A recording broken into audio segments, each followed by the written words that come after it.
Have you ever had that feeling like there's gotta be more to your spiritual life than what you're living right now? You know, that gap between the promises you hear about and the reality you see every day? Well, today we're going to dive into a powerful blueprint from the Old Testament that shows us how to shift from a passive faith to a really active one, and how to unlock that abundant, victorious life we were all designed for. And it all kicks off with one simple question. Yeah, this is really the heart of it all. See, the Bible makes this fascinating distinction between being rescued from a bad situation and actively possessing a promised one. Think about it like this. It's the difference between escaping slavery and actually inheriting and enjoying the land of milk and honey. One's about survival, sure, but the other, that's about victory. And the key that unlocks that victory, well, it might just surprise you. So here's the game plan for our journey today. First, we're going to look at two pivotal moments that define two totally different kinds of faith. Then, we'll uncover the secret to winning the battle before it even starts. We're going to check out God's sometimes, well, strange, but always perfect battle plans. We'll meet an absolute hero named Caleb, see the massive cost of compromise, and then we'll bring it all home to figure out how we can conquer the giants in our own lives. All right, so our story begins at the water's edge. Not just once, but twice, the people of Israel found themselves standing before a body of water they just could not cross. And how they crossed each time, well, it reveals everything about the difference between just being saved and truly living that abundant life. The key here, and I mean the entire key, is the sequence of events. First up, the Red Sea. This represents salvation.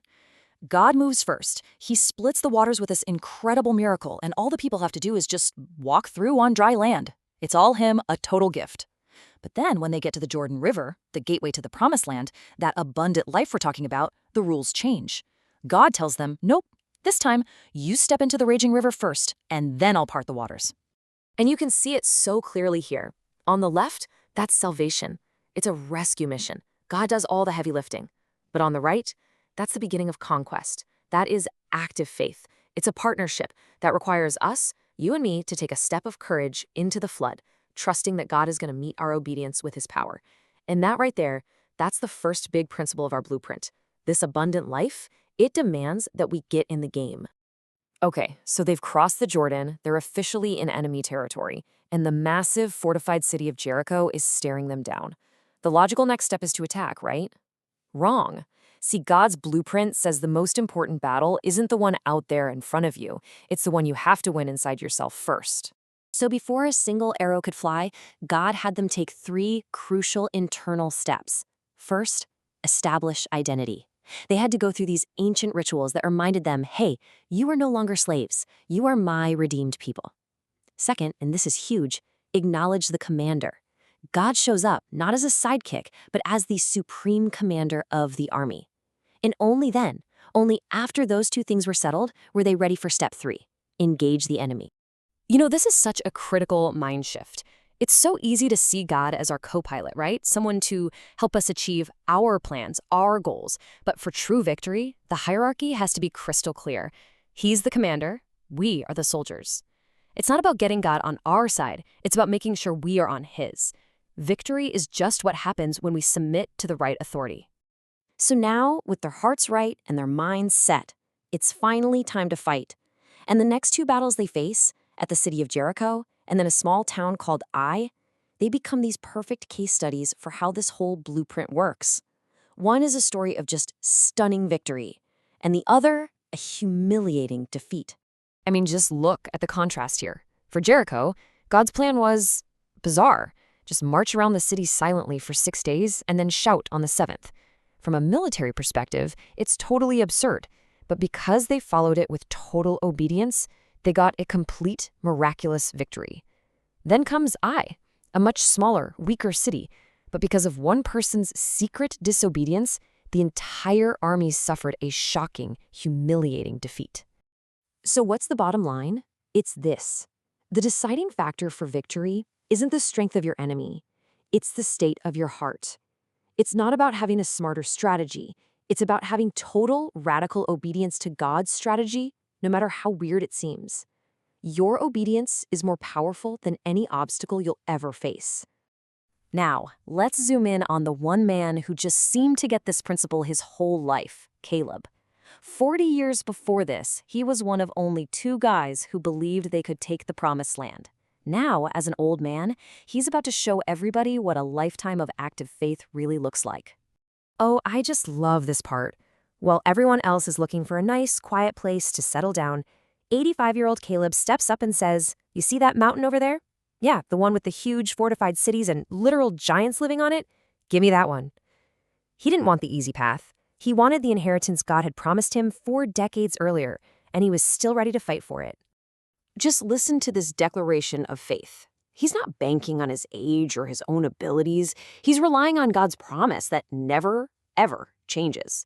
His confidence wasn't in himself, but in God's faithfulness over all those years. I mean, that is the mindset of someone who has moved way beyond just being saved. He is actively taking hold of his inheritance. But sadly, Caleb was the exception, not the rule. While he was out there courageously taking his mountain, a lot of the other tribes, well, they started to settle. They got tired of the fight and just decided that good enough was good enough.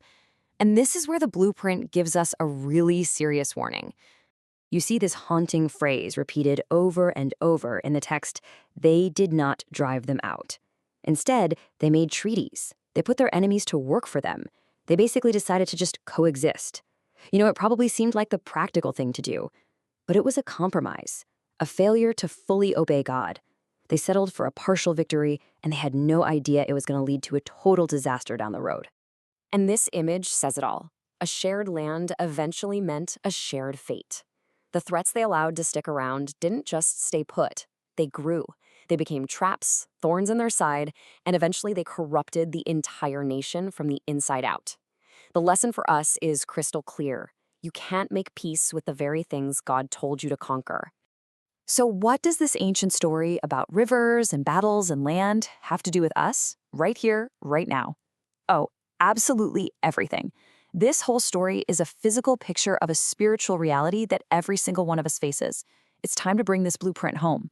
See, those giants that Caleb faced, those intimidating Anakim, they're a perfect picture of the spiritual giants in our own lives. You know what I'm talking about. Those deep-seated issues, those hidden sins that just won't seem to leave. Things like pride, unforgiveness, lust, greed, a judgmental spirit. They're the things that take over the high ground of our hearts and just steal our peace. And look at this. The Bible says that after Caleb finally took his mountain, the land had rest from war.